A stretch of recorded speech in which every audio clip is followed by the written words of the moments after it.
Less than 24 hours out from polls opening for the Pennsylvania state primary election. And our Pennsylvania Capitol correspondent Kara Jeffers spoke with candidates for the office of state treasurer. Kara, what can you tell us about that?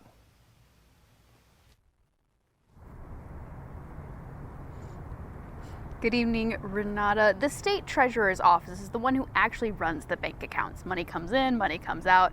The treasurer gets pulled into current events because they have a say in how they run the retirement funds of the state, as well as how they invest our savings.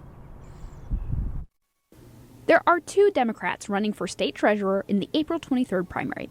Ryan Bizzarro of Erie wants to expand current treasurer programs like 529 savings funds, but also wants to create impact investment, infrastructure, and real estate funds. I have over a decade experience in the legislature working with state government, state budgets.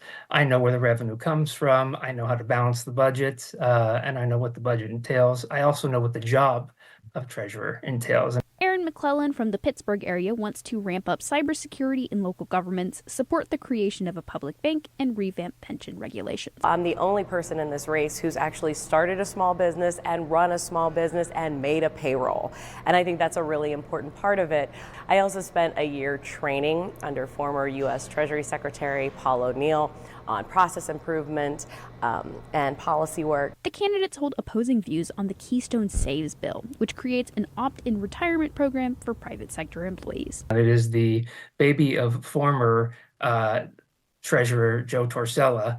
Every Democratic treasurer in the United States has some sort of retirement program in place. I don't think people should have to work until they die. The Keystone Savings Account gives them an opportunity to save, to have a retirement, and to retire with dignity.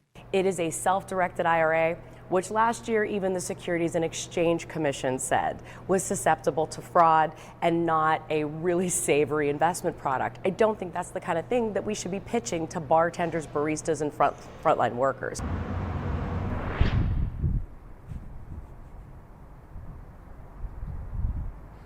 The Pennsylvania treasurer oversees around $163 billion in the state's assets. To learn more about how these two candidates have their stance on that office, you can head to our website. There are full video interviews with them and all of the candidates for statewide office. Stay informed for primaries tomorrow. In Harrisburg, I'm Kara Jeffers for WENY News.